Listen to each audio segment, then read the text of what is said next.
سوره نبأ جزء 30 آیه 1 تا 30.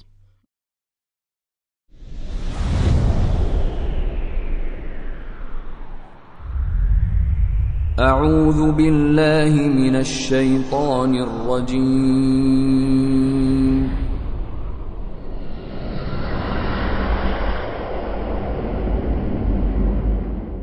بسم الله الرحمن الرحیم.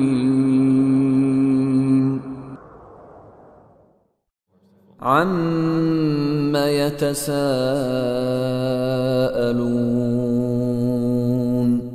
کافران از چه چیز از یکدیگر سؤال می کنند؟ عن النبأ العظیم. از خبری بزرگ الذي هم فيه مختلفون. همان خبری که آنها در آن اختلاف دارند. كلا سيعلمون.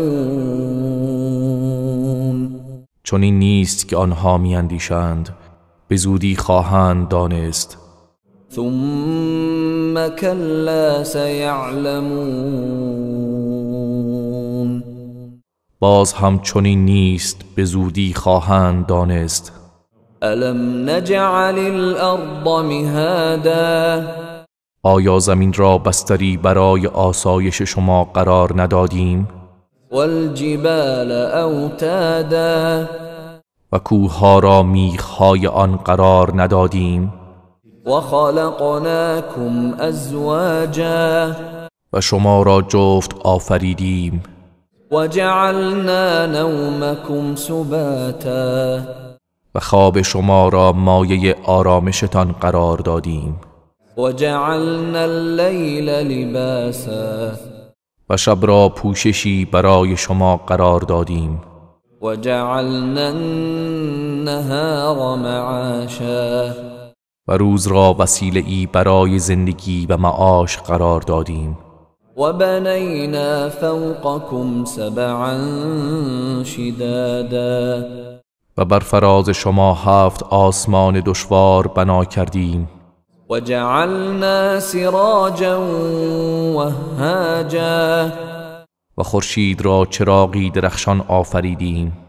وأنزلنا من المعصرات ماء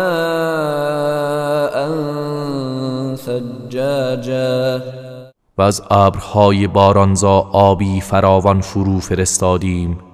لنخرج به حبا ونباتا. تا بدان دانه و گیاه بسیار برویانیم. وجنات الفافا. و باغ‌هایی پردرخت با آن آب پرورش دهیم.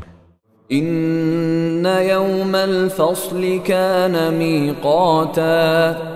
بیگمان روز داوری میعاد همگان است. یوم ینفخ فی الصور فتأتون افواجا. روزی که در صور دمیده می شود، سپس شما گروه گروه به محشر می آیید.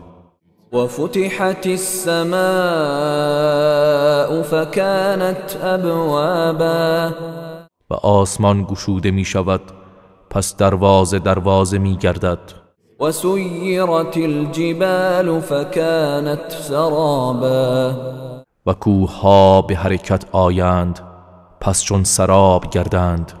این جهنم کانت مرصادا. و بیگمان جهنم کمینگاهی است. للطاغین مآبا. محل بازگشت برای سرکشان است. لابثین فیها احقابا. مدت زمانی دراز در آنجا بمانند.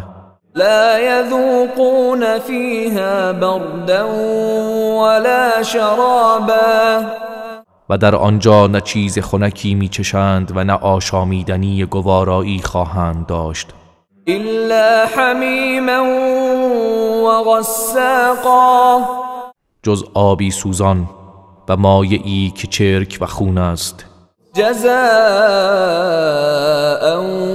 وفاقا. این کیفری است مناسب و در خور اعمالشان.